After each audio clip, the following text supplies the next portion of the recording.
Hi everyone, welcome to the Rooted and Grounded podcast. Today I am sitting with Yolandi Elis, affectionately known as Boki, and she is an IPSC shooter. She started from scratch. It's not something that she grew up ever planning on going for, but she has ended up quite decorated in titles. So how do you feel sitting here with me today? Firstly, I would just like to thank to being on the show today and to be part of this podcast, and yes, to have the opportunity to share my experiences and yes, all about the sport. It's really lovely to be here. I really thank you for that. Tell me about your journey getting into a career like this, Sure. because this is I would say male dominated. There's no one with titles like yours, and there's no one who is on your level that I know that is a woman. So how did you get interested into getting into a career like this? Like I said, yeah, Christina, like it started off as fun. Guys, when I started with the sport, there was not much women in the sport. That's also why I'm here, is to try and to convince to get more women in the sport, to get them on the range and to get them to hold the firearm, to have confidence. To a lot of women, especially women, are too scared to touch a firearm or to hold or to handle the firearm. Definitely. I think a lot of people, because of associates it with a kind of violence. Yes. Yes, I think that's what I will say. But women in the sport, are apprehensive to ever even touch a firearm, go into the sport at all. absolutely. Yeah. It's like, yes, guys at NES, we have, if I'm counting on my one hand quickly, 4, 5, 6, maybe 6 women shooting. Oh, that's only in KZN. If I go to my national level, also have to explain. I want to explain to all different divisions that we're shooting in. See, we men and women doesn't compete against each other. Really, you guys don't compete against You each don't, other? no. So it's two separate. Unfortunately for me, I have to compete against the men in KZN because I'm the only woman shooting in the open division. Really? Absolutely, yeah. So my competition in the open division at the moment is only men. Wow. Yes. I started shooting. When I started shooting, I started shooting production. That means I was shooting with a firearm without a scope, only using your front sight and your back sight. It's difficult now to explain. I have to explain this now for people that doesn't know about a firearm. Production division is your firearm with your front sight and your back sight. I started shooting production, say for about a year, and then I changed over to production optics. Why did you change over? Yeah. Yeah, reason being mainly, I think at that time it was also COVID. I had COVID quite badly, and it affected my eyesight a bit. So I changed over to production optics for that reason, where you have your scope on the gun with your shooting with your red dot. Okay, Sounds yes. easy, you just shoot a dot. Now, if I'm saying the dot, doesn't mean it's an optic. It's an optic with like a laser red stripe, So we'll see it later on. We'll show it later. Yes. To explain it more. That was basically one of the reasons, but also to get into a division with more women shooting up national level, production optics. Yes. Production at that time, there wasn't much competition for me as a woman. So yes, production optics was definitely the good choice to make. Production optics, I was shooting for quite some time, and in the last year, yeah, in the last year, I received four national medals. I'm standing third in production optics. Well, until the last selection match, I was standing third in South Africa. Changed over to open division now. Shooting my CZ checkmate, I'm like over the moon with shooting with a firearm like that. And also, do you get nervous when you have to go into these spaces and know, okay, you're competing on a national level now? Do you feel nervous going into it? Because I know a lot goes into the actual competing of it. So there's a lot of preparation that goes into that. So do you get nervous, or how do you keep it together? Say yes, you do.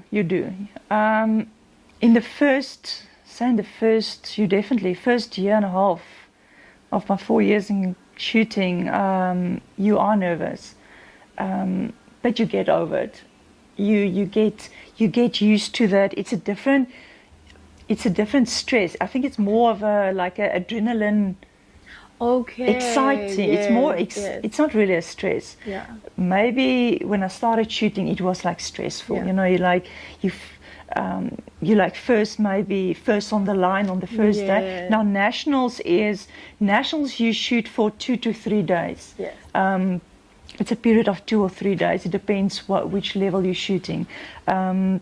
So yes, you do get, in the beginning it was like, you're actually like shaking and you're feeling like, it's stressful. But now you go in. But now I'm like, you can tell me go first on the line, or really, absolutely, you're feeling, You still get at times,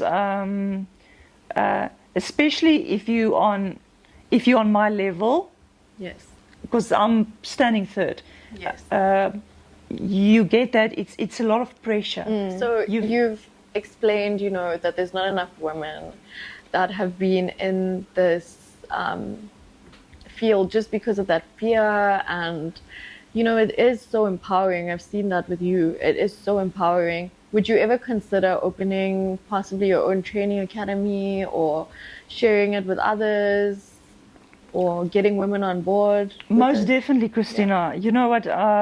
Like I said, I'm in the process now. A lot of training, a lot of hard work going into this. I'm actually leaving on Thursday for my first selection match. Yes. Standing in line for my Springbok colours, yes. So it's something that, yes, I'm your Springbok busy colours. Working. Yes.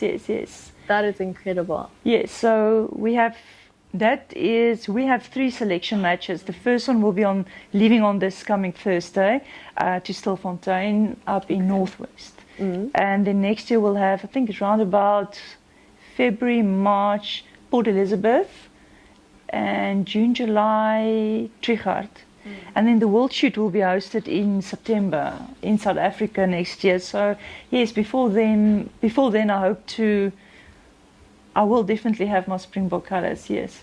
You will, but yes. What would you have to do to qualify for your Springbok colours? Like, how do you prepare for that? Like, what qualifies you to go into that league and to go for that? You can only get your Springbok colours if you qualify for the team to represent South Africa.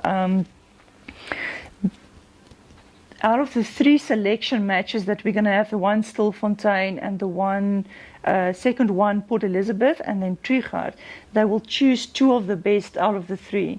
Percentage-wise, you have to shoot above your 85% in your category, and so you have to shoot a specific percentage to make it for the team, to get selected for your Springbok colours. And to get back to you, on the training academy, that's definitely one of my priorities. First thing next year is to get people to join my women. It will be an IPSC Sporting Training Academy.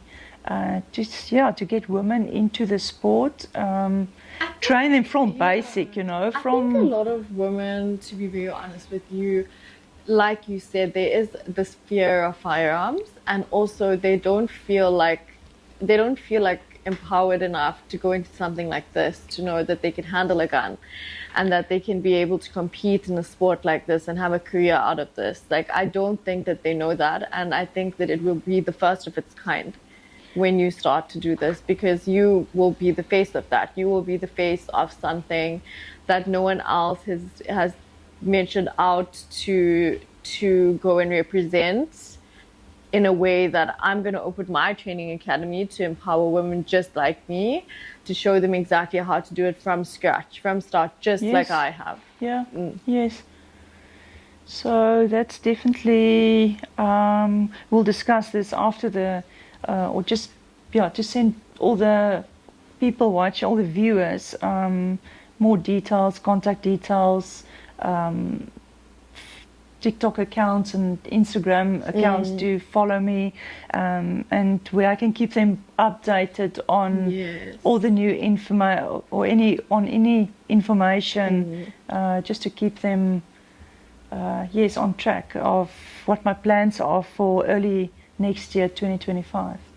That's incredible. I can't wait for that. And I think that it's about time that we move into a space, like, there's a lot of women empowerment, but it's about time that we move into a space where, I mean, forgive me for saying, but like, women can handle guns. Like, it's about time we move into that space. It's not been done, but if you're doing it, that is really something that I think, no one else has gone forward to do, and you're going to succeed in it. I have no doubt, and you will be training me as well. Of course I will. You will be training me as well. Of course I will. And how have you been competing thus far to get to where you are? What has your journey been? Oh, Christina, like I said, a lot of training, hard work, mental health, by looking, you've seen I've shown you my shooting videos. Yes. It looks like easy to, once you look at the video, this woman is shooting, she's moving from point A to B, from point B to C, shooting 2 shots, 3 shots. But people don't understand what this sport is actually about. It's about accuracy. Most importantly is the accuracy of the sport. Yeah. Accuracy, your time, your hit factor. It's all about how fast you can shoot and the most accurate you can shoot. And you can't make a mistake. Like, it's like you have to go in there and, like, there's no mistakes. If you take too long to think, then you miss the target. Like, yes. I remember we were having that. I was with you, and you were showing me on the board. You know that board that you've been shooting at?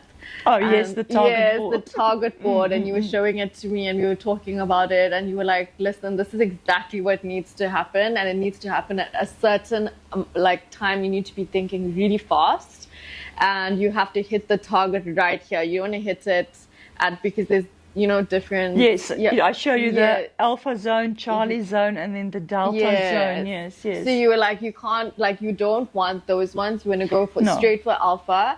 And then you said to me, you know what, this is how it is. Like, it goes from this, and then we have a certain amount of time, and I have to hit it straight like that into right there, and then I have to go ahead and do it again. Absolutely. And then I thought to myself, and I told you, I was like, what are you talking about? And then you even told me that it doesn't even matter if it's raining or if that's where the equipment comes along. And you came dressed in obviously what you shoot with, but a lot of the equipment and a lot of what you wear is designed for the fact that, what did you say? Did you say 3 minutes sometimes? Yes. There's 3 minutes for you to... Oh, your walkthrough. Yes. So when you get to your stage, you'll have your 3-minute walkthrough. Yeah.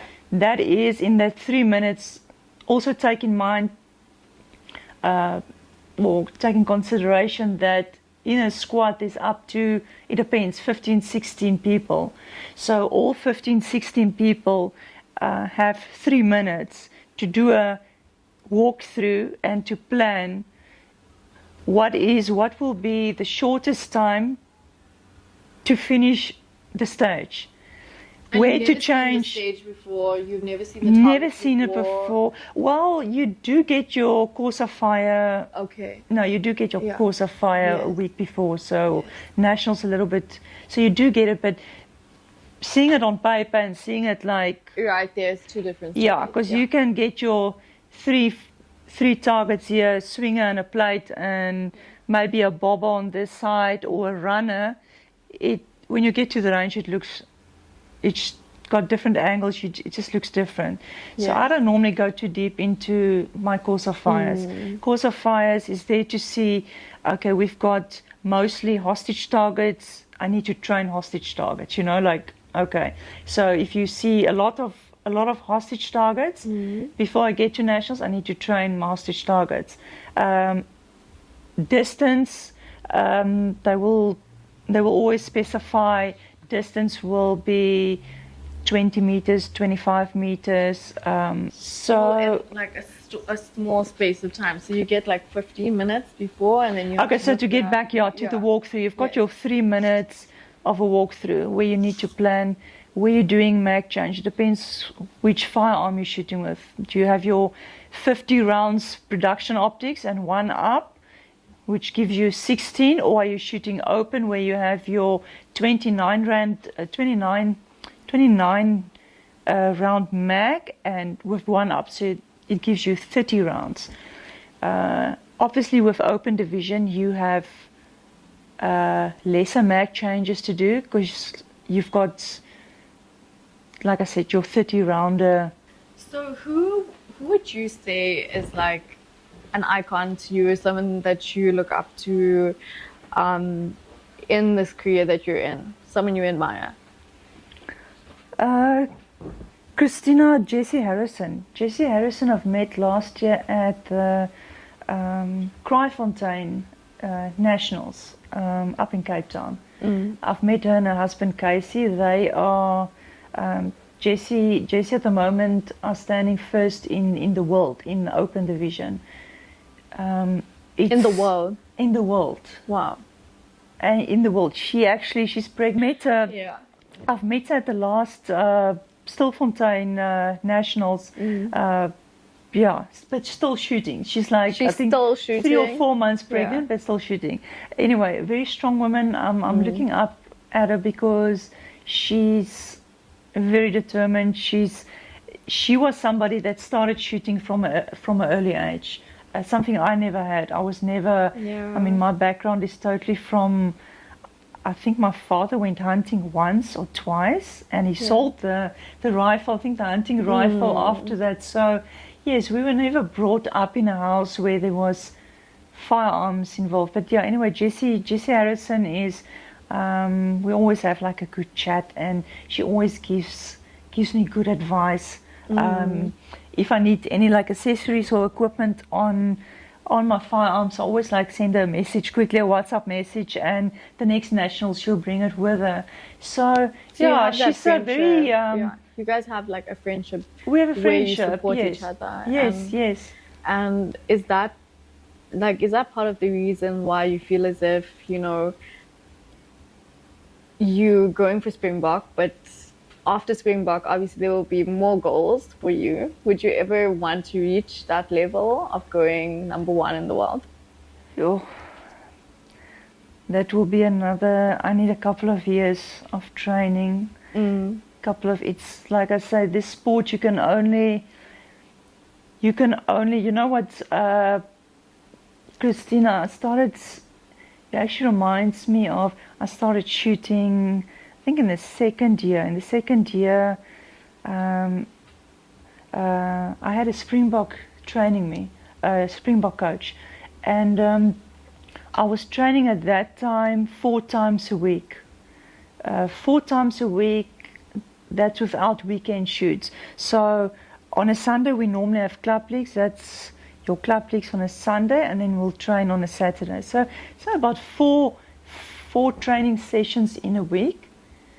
I shot about, in that time that I was training with the Springbok coach, I'll say at least 6,500 rounds a month, only to get me to a level to get me to that level where I can actually feel like I can compete now, you know, where you yes, to build your confidence, to handle the firearm differently.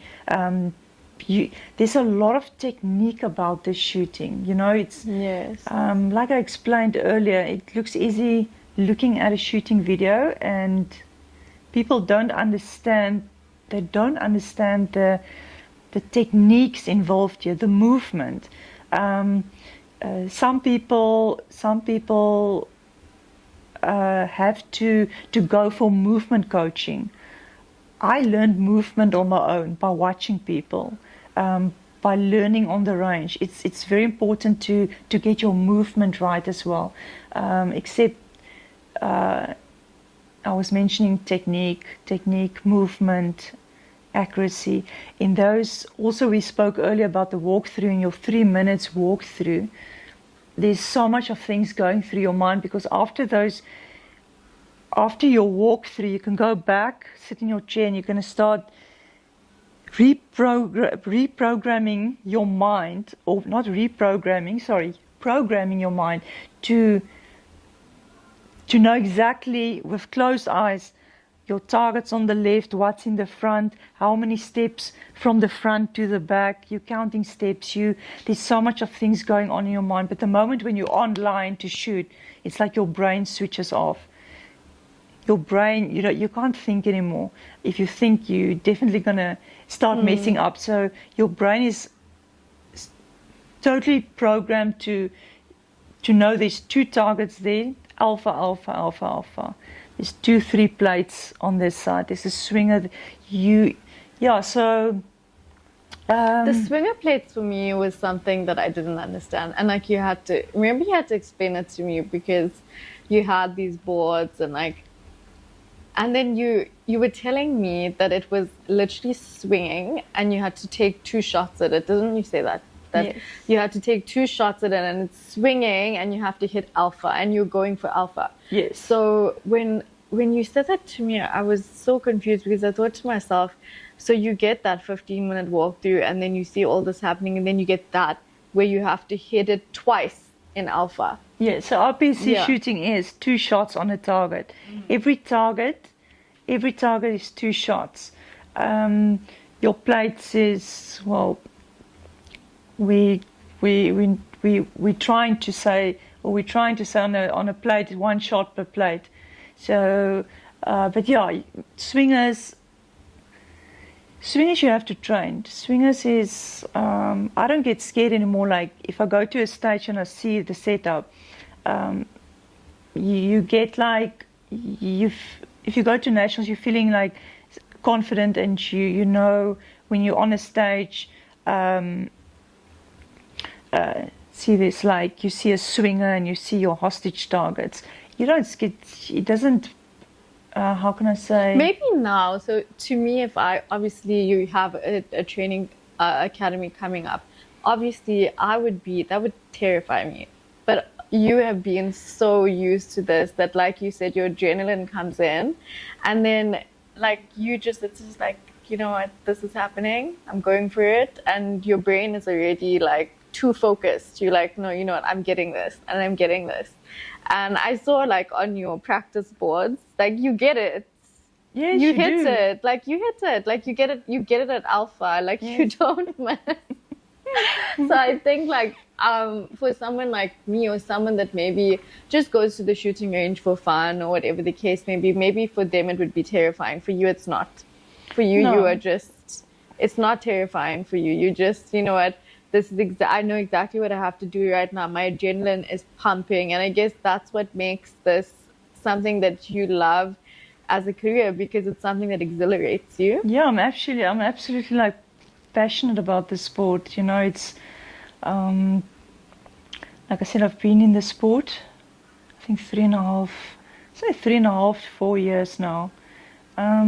You just like I say, in the beginning, yes, you have that like little bit of a rattle or something if you only go on the range. Yeah. But no, I feel confident going to a nationals, and yeah, you're talking about the targets. Have people underestimated you? Have you experienced people underestimating you in throughout this? Have you experienced that? Most definitely. Yes, most definitely. I don't know if, like I say, KZN, I'm competing against men.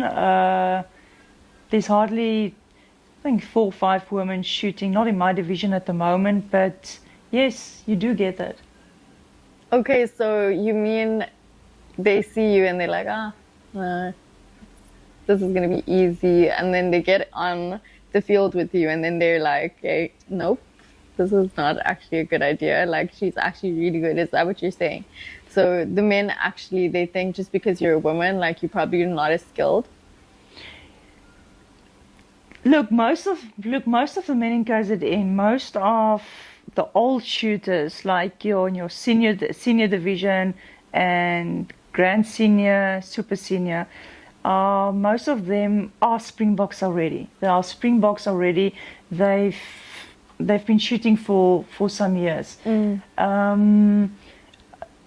They are. I don't think they feel like they. How can I say?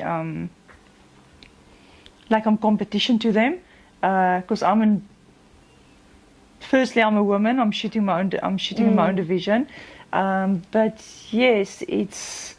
I think with the newer people, the new people that comes into the sport, that start shooting, I think they feel a little bit, and especially when it's a woman, giving them advice or wants to share your opinion, it is a little bit of a ego cracker. Really? Okay, so what is like one experience you can tell me about where like you were shooting and someone underestimated you and then you just... I think that's more on the national level when I travel nationals.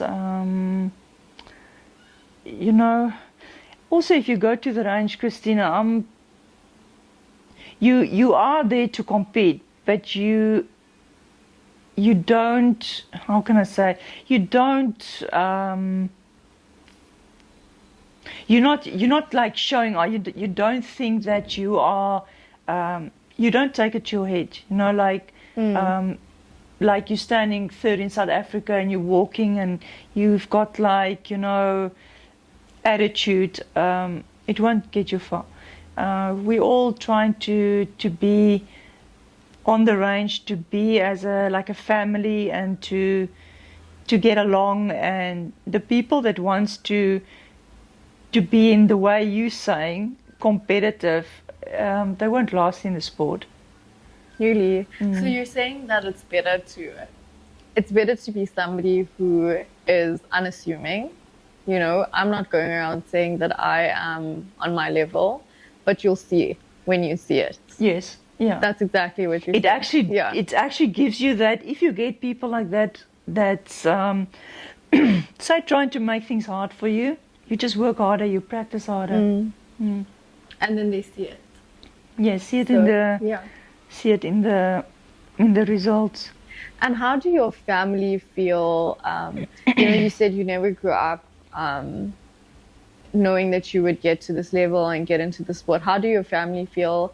You know, when I first found out that you were shooting, I also told you I can't believe it, because you always, you know, especially with Jords and stuff like that, you know, you're always just like, you're like so like soft and you're so gentle, and you know, I've always seen that side too, like you're so soft and you're so gentle. And then when I found out that you were shooting and then you told me, I was like, no way. And then I saw the videos and then I was like, is this really so?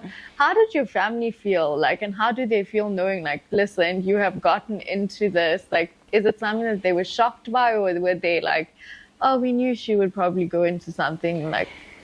Yeah, I think expected, yes. They're very proud. My mother, my father is they're really very, very proud. I was always, since a young age, somebody that was adventurous and tried out new sports and tried out things. So,